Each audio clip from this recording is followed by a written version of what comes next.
Welcome to this lecture on VLSI design. So we are discussing sample set differential logic design or SSDL circuit. So you can see these are two NMOS, MN1 and MN2. They are connected in the form of a latch arrangement. Then we have this logic array again made of NMOS transistors and complementary inputs. So here we have A, B bar, C bar. Here we have A bar, B, C. So this logic array is parallel to this latch arrangement. This logic array is parallel to this latch arrangement. You can see. Then during the pre-charge phase, phi equal to 0 during pre-charge. So the PMOS will be on. The PMOS, both the PMOS, this one and this one, MP1 and MP2, they will be in conducting state. So they will be on. So they will charge these capacitors C1 and C2 to high voltages. They will charge the capacitor C1 and C2 to high voltages. But note that during the pre-charge phase, phi equal to 0, so this Mn3 or the NMOS will be in floating state because phi equal to 0. So obviously this NMOS will be off. So this latch arrangement will be in a floating state during the pre-charge cycle.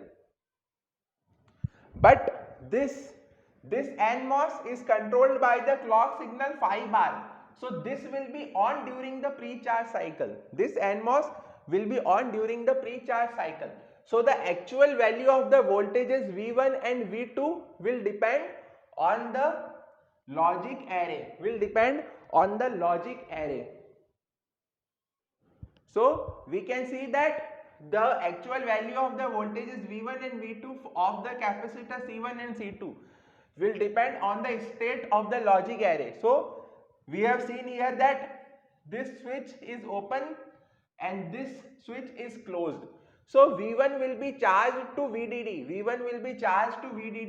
But for V2 there is a path connected to ground also. V2 is connected to ground also because this NMOS is on. So C2 will be charged to a voltage which is lower than VDD. C1 will be equal to VDD but C2 will be lower than VDD during the pre-charge phase. Okay, so during the pre-charge phase V1 equal to VDD but V2 is less than VDD. Now during the evaluation phase phi equal to 1. This clock signal phi equal to 1. So now this NMOS will be turned on. So this V1 is equal to VDD.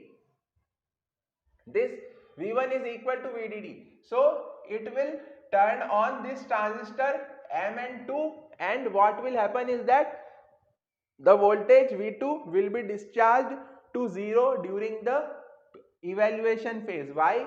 Because this NMOS is on and due to the cross coupled action V1 equal to VDD and V2 is less than VDD. So because V1 is equal to VDD, so this NMOS will be turned on and it will discharge this voltage V2 to 0 volt by the cross coupled action of this NMOS and this NMOS. So during the evaluation phase what will happen is that V1 will remain at a high logic but V2 will discharge to 0 volt during the evaluation phase.